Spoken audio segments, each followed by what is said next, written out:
Hello and welcome back to another session on methodology of literature. We begin with deconstruction, but before we move on to deconstruction, let us have an understanding of structuralism in a nutshell. To understand deconstruction, which is a part of post-structuralism, it is essential that you must have an understanding of structuralism. In this video, we shall try to discuss structuralism. Again, I use the word try because to me it is indeed a very challenging video or challenging lecture, because to study structuralism, to understand structuralism is easy, but to teach structuralism somehow I find it difficult. I have tried to use some of the examples given by some great teachers. I have used Kalyani ma'am's. I did listen to her lecture also. So I have tried to use some of her ways of explaining structuralism. I have also used some from IIT and also some of mine or my own devised form of structuralism. Okay, I'll just try to explain. I'll try to explain structuralism in a way that you would be able to understand. I hope I shall be able to do justice to the topic. Okay, now let's begin. I want you to have a look at this painting by Pablo Picasso.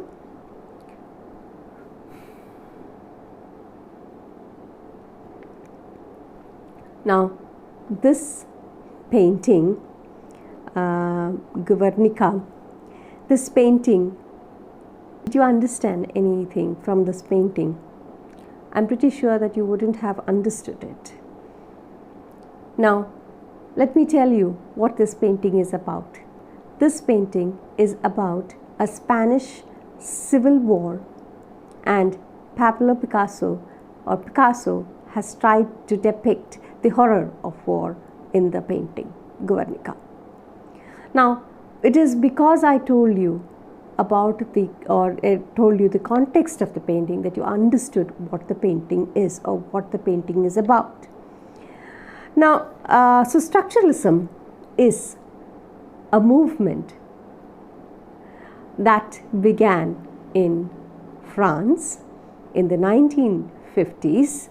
Yes, the the post-war period, and it was closely associated with the Russian formalists and the Polish structuralists, which is based on stylistics. Now, structuralism again is a departure from humanism, and you know what humanism is. Humanism is all about man being the center, and when it comes to structuralism, for the structuralists, everything is to do with the structure. Human language is to do with the structure. Everything that they see around is to do with the structure. Everything has a structure. So it was indeed a big revolution after humanism, because structuralism, with humanism, it centered on humans, whereas with the coming of structuralism, it decentered the humans, and humans became not the soul, not everything, not the important ones. To them, everything is a structure. Our life, our food, our travel, our habits, everything that we see around, our thoughts, everything is based on structure. Now, if you look at your human body, your tooth, the teeth, your eyes, your nose, your heart, your liver, everything, they can be taken as components, right? They can be called components. Let's assume that we call them components. okay, and they have a structure of their own. When do they make sense? If you take your liver alone or your heart alone, does it make sense or does it gain any importance? No. It gains importance when it is associated with your body, when it becomes an integrated part of your body. So these components are subservient to the whole, that is your human body. What is subservient? Subservient means inferior, lacks importance. So that's one thing that you have to remember about structure. Okay, just think that, or just bear this in mind, that the components or the constituent parts, I'll be coming to it, I'm just explaining, I've only started explaining the constituent parts, that is small parts, smaller ones, they are subservient to the whole, to a large structure. Another example would be, see, when we go to college or school or shopping, to our shopping, when we go out, we see a lot of buildings, right? Now, what do we call these buildings? We call them a structure. These buildings are made up of what? These buildings are made up of piles of bricks and cement and sand and steel and so many things, so many components, right? Now, do we call bricks, if you see bricks lying there, do we call them a structure? Do we call sacks of cement kept there, do we call them a structure? No, we don't. So they are called constituent parts. They are called the components. When they come together, they form a structure. So a structure can be understood only in terms of a big or a larger section or a larger entity. Now let's come back to this painting, Picasso's painting. When you saw the painting, you saw various figures. You saw the canvas, the figures, the colors, right? They are again constituent parts. Okay? They made sense to you only when I told you of the painter and the context of the painting. So you understood the painting in terms of a larger section, the painter and the context. Clear? So slowly, if you look at it, you understand that there is a small deviation from what the formalist has suggested. For the formalist, everything is the form. Everything is within the text, nothing outside the text. Here you understand that we are slowly moving, as we move closer and closer to the text. The structuralist, according to the structuralist, as we move closer and closer to the text, we find that we are moving away and further away and away from the text. According to the formalist, everything is inside the text. A text is autotelic.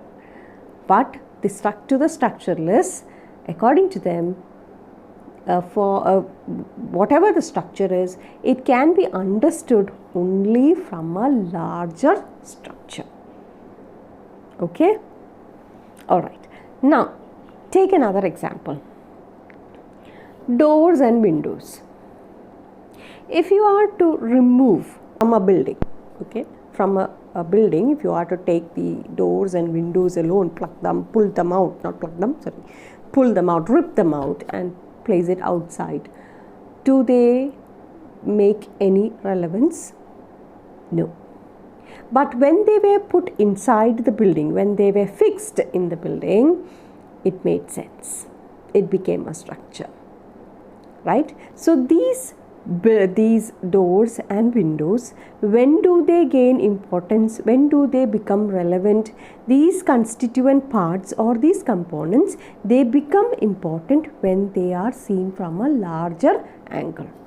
That is the building. Okay? I want you to bear few things in mind.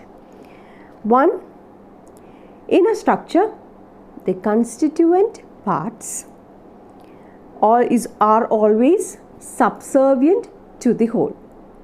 The constituent parts means, as I gave you the example, the examples would be your teeth, your eyes, your heart, your liver. They are the constituent parts. Or the window, or the door, or the pile of bricks. They are the constituent parts. They are subservient, lacks importance, they are inferior to what? To the whole structure. Your body or the building is the whole. So one point that you have to bear in mind is this. The second point is that each constituent parts gain meaning and relevance only through its relation with other constituent parts of the structure. What does that mean? To understand a window, you understand it because a window is a window, not a door. Right? A bedroom, you understand a bedroom because it is a bedroom and it is not a bathroom. Right? You understand your eyes in relation to your ears. Your eyes are your eyes, not your ears. They are different. So, how do you understand? You understand these constituent parts. These constituent parts gain meaning and relevance only through their relation to other constituent parts of a structure. Okay? As we said from the above example of Picasso, every entity in any situation has no significance by itself and is in fact determined by other entities in that situation. The figures in the painting, the Spanish Civil War, the pile of bricks, the cement, the sand, building, figures in the painting, the canvas, the colors, the Spanish Civil War, the painter. Okay, so every entity in any situation has no significance of its own and is in fact determined by other entities in the situation. For example, the doors of the building. The doors become significant only in terms of other components, other constituent parts, the windows, the rooms, yes, the floor, the ceiling, the wall, and so on. And all these are dependent on what? They are subservient to the whole, that is the building. They are on its own does not have any significance. They have a significance only when they are taken or when the whole building is taken into consideration. All right. So this structure or this pattern exists even in our thoughts. Now I'm coming to structuralism. I've just explained certain things that you have to bear in mind before getting to structuralism.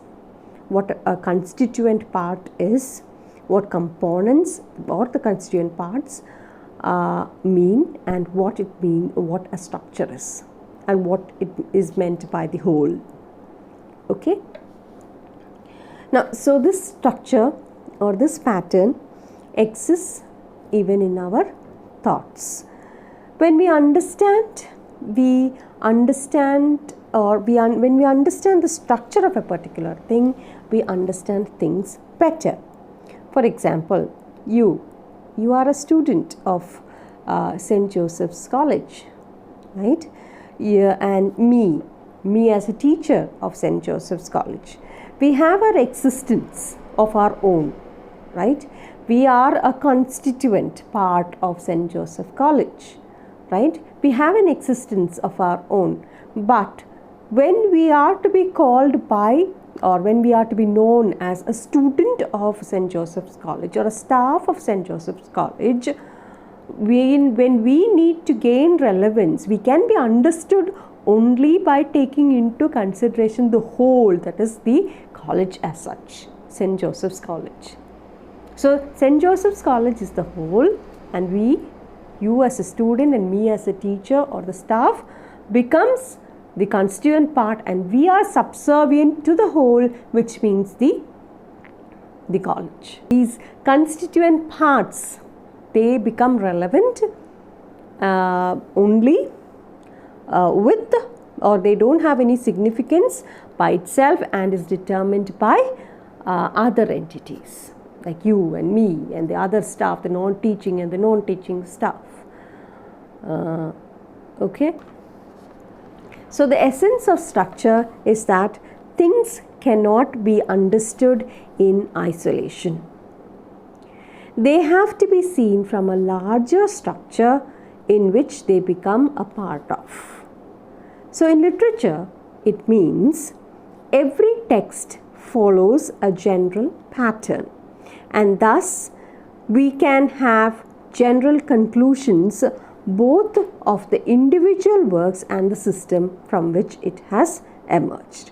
That is, when we analyze the text like the formalist, but different from them as well, we look at the structures that make up this text.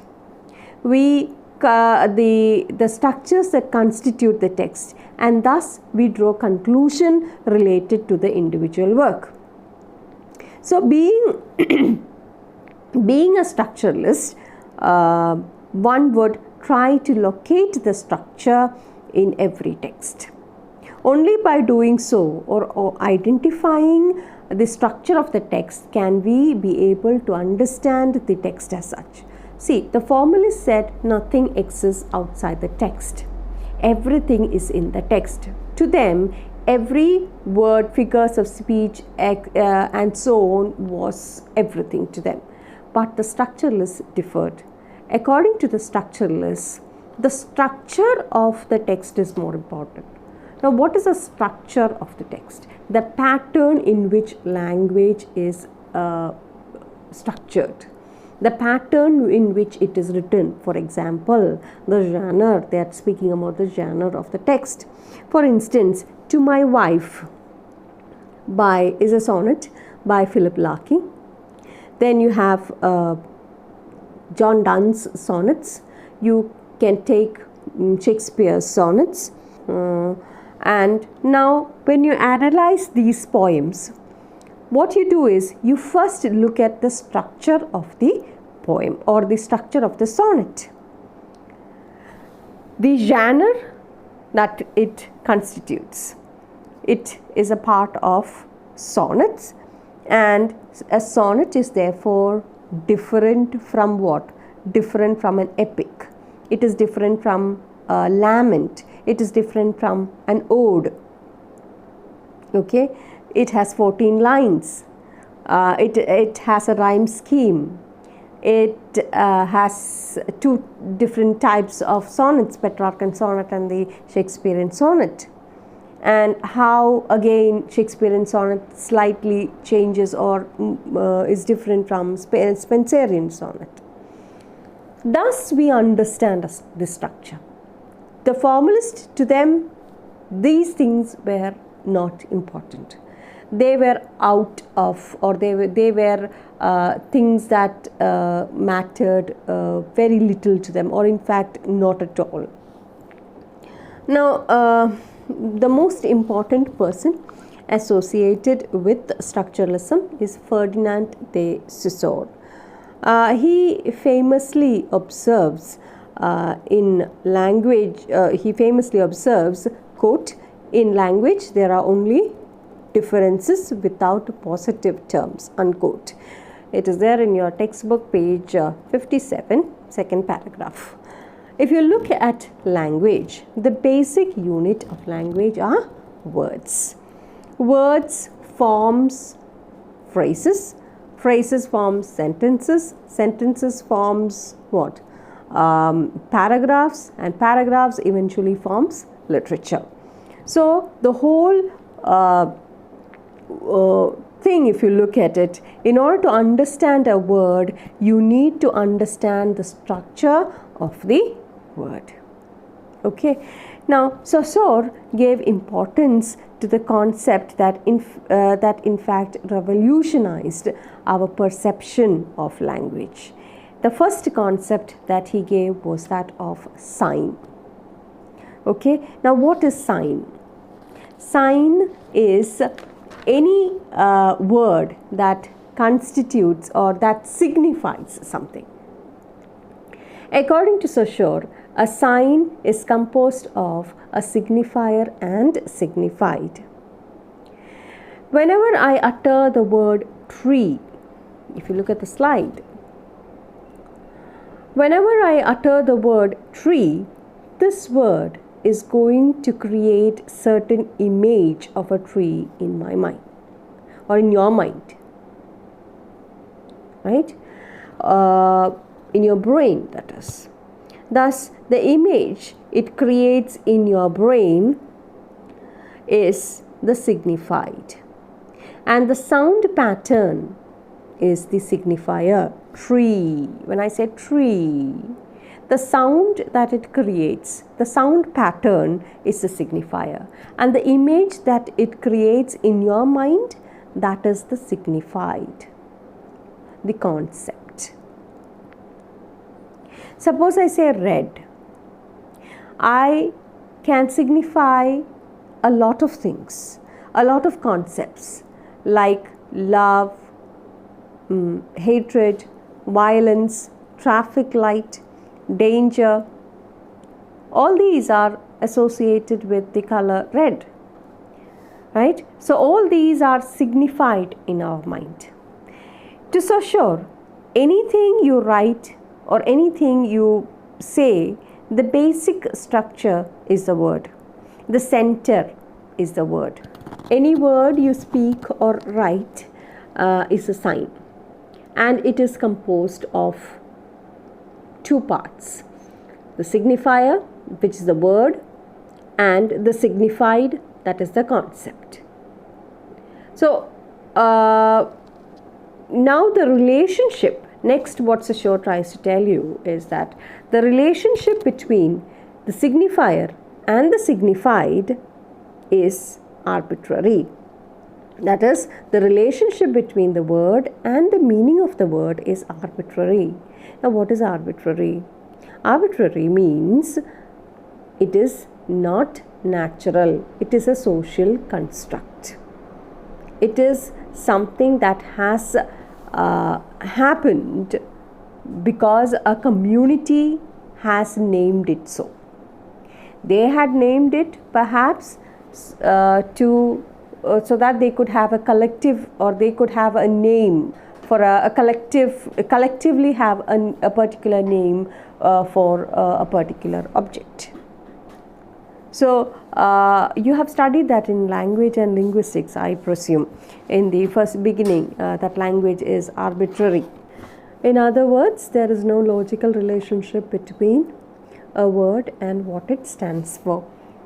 That is, its relationship is arbitrary. It is a culturally constructed one. Like, for instance, there is a child is taught from the beginning, is shown a cow and is taught from the beginning to understand it as a horse. She's shown a cow and is taught that it is a horse. She learns it as a horse. Whenever she looks at the cow, she learns it as a horse. Okay, or she calls it as horse. So when the word horse is uttered to her, the picture that comes to her mind is that of a cow. Okay, so the word, the signifier is the horse, and the signified is whatever image it comes to her because she is taught by it. Here the child is taught that the horse, looking at the cow, the child is taught that it is a horse. So whenever the word horse is uttered, the child understands it as a cow. The concept or the image of a cow comes to her mind. So this proves that there is no relationship between the signifier and the signified. It is a cultural construct. It is constructed by a community. Who named it a horse? Somebody named it a horse, and therefore the whole community names that particular animal a horse. Who named it a cow? A community named it a cow, and therefore everybody in that community calls it a cow. Okay, another example to prove that the language is arbitrary would be the word tree. If you look at the word tree, the same object has different names in different languages. It is called maram in Malayalam, right? It is called paid in Hindi. Okay, and why do you think, why is it so? Yeah, they are different.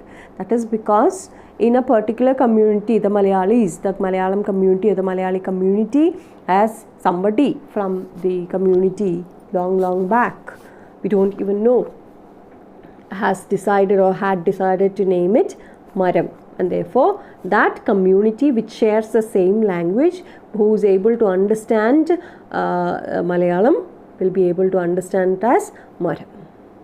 Okay, and a particular community, that is a Hindi, the people who speak Hindi, they decide to name it as paid.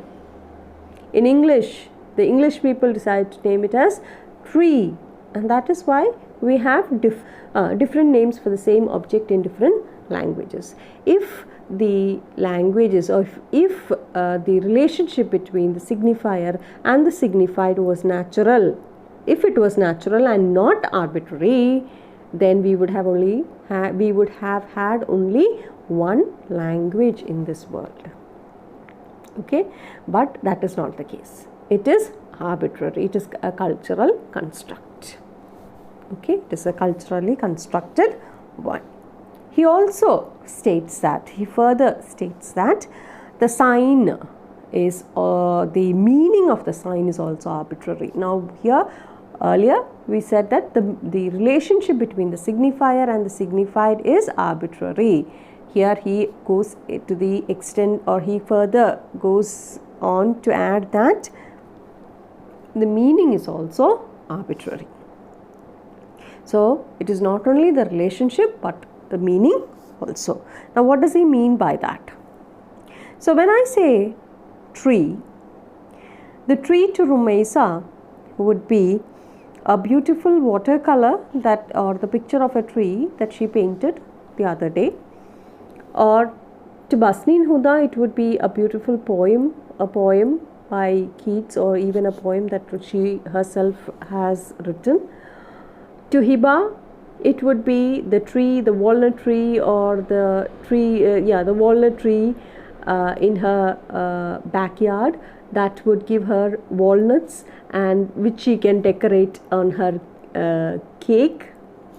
Yes, she's a baker and she loves baking cake. So to Hiba, it would be the tree that gives her ample lot of, or baskets of walnuts. To Sharon, it would be his favorite mango tree. To Abin, it would be the jackfruit tree. Okay, so to different people, to Farsana, she would be thinking that thinking in a different way. To her, it would be trees as the lungs of the earth. Yes, and she would be thinking of it from the environment point of view. So the concept of the tree remains the same, the image, that is, the concept would be a woody structure, or a woody structure with with a big trunk and lots of branches and fruits or flowers on it. That is the concept. The concept would be the same, but the image or the meaning it gives you will be different. Two concepts, what are they? The first one, in a sign is composed of two parts, the signifier and the signified. And when you look at the relationship between the signifier and the signified, the relationship is arbitrary. Not just the relationship between the signifier and the signified is arbitrary, but also the meaning is also arbitrary. Okay, again, let me give you another example that you would like. YouTube logo. Okay, now you all know YouTube logo because many of you are YouTubers, and your classes are also in YouTube. So when you get to understand the YouTube logo, the signifier, what is the signifier there? The red color with a play button, that is the signifier. And what is the signified? The concept that emerges in your mind, the videos. Maybe nowadays it is the video lessons, because every day you have to sit from 9:30 to 11:30 to watch these videos. So the first thing that comes to your mind when the word YouTube is uttered would be what? The concept it stands for, the videos that you watch. Okay, so when these two mix together, when the signifier and the signified mix together, then you have the sign. Okay, so YouTube logo and the concept to which it stands for, when it comes together, you have the sign, the signifier and the signified. Okay, so what is this YouTube logo? Again, YouTube logo is a cultural construct. Who constructed it? The people, the developers who they constructed it, right? And to a person who has no idea of internet, let alone a computer, they would not be able to understand what YouTube is, right? So it is a community, and only a community who shares the same ideas and thoughts will be able to understand it. So again, we can say that it is the relationship is arbitrary. It is a cultural construct. So Saussure says that no word can be defined keeping it separate from the related words. Now this is where I get back to the examples that I told you in the beginning. The door, the wall, the building, the pile of bricks, teeth, eyes, or your organs, all that. I told you that the component or the constituent parts are subservient to the whole. Any entity, it lacks significance on its own. It can be understood only in relation to other entities, right? So that's what we are going to come to. So to Saussure, no word can be defined on its or keeping it separate from the related word. Every word depends on the synonymous or the similar related words to get a perfect meaning.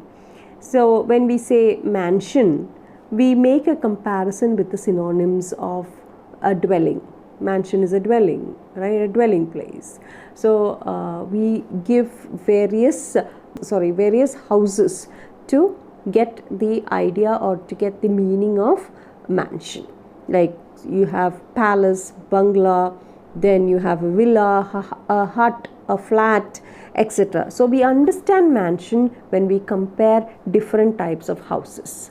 They become a structure: house, hut, mansion, palace, flat, etc. So it becomes a structure. From that you understand what a mansion is, how they are different, how they are related to various other houses or various other structures of houses, and how they are different from it. So a word cannot be understood in isolation. We have to understand it, or we can only understand it in relation to various other words in that structure. Okay, so here he emphasizes that the meanings of the words are relational. This means that no word can be defined in isolation from other words. The definition of any given word depends upon its relationship with adjoining words. Okay. He also further states that the relationship between, or you understand a word only in relation to its opposites. For example, how do you understand day? You understand day from its absence of what is called night, right? Because it is bright and not like night. So you understand words also from its opposites, its binary opposites. Okay, you understand a woman because she is different from a man. You understand a man because a man is different from a woman, right? Then hot and cold. So you understand a word in relation to its opposite. Okay, so I hope that much is clear to you. So if this is clear to you, we shall slowly move to deconstruction, because we don't have anything to do with, or we don't have structuralism in this semester. Of course, you will have to understand a few important structuralists, Ferdinand de Saussure, and also we'll be coming to Levi-Strauss very soon. So these two important structuralists are to be kept in mind. Other than that, you will be studying Saussure in detail. The same thing that I told you, the sign and the sign, the signifier and the signified, in detail in the next semester. Structure is everything. According to them, no entity has its significance, an entity can have its significance only in relation to other entities. Okay, you can only have if you relate it. It is the words are, the meaning of a word is relational. You can only define a word with its adjoining words, and also you can understand a word from its, you understand a word better from its opposite. Okay, so the basic unit of a language itself are words. Okay, and when you analyze a poem, how do you analyze a poem? You analyze the structure of the text. You analyze it, or you see how this text is structured, and then the genre to which it belongs, and so on. The formalists, if everything was a text, if they were looking for everything within the text, the structuralists were also doing the same, but again they were slowly moving. The more they were looking into the text, the more they were moving away from the text.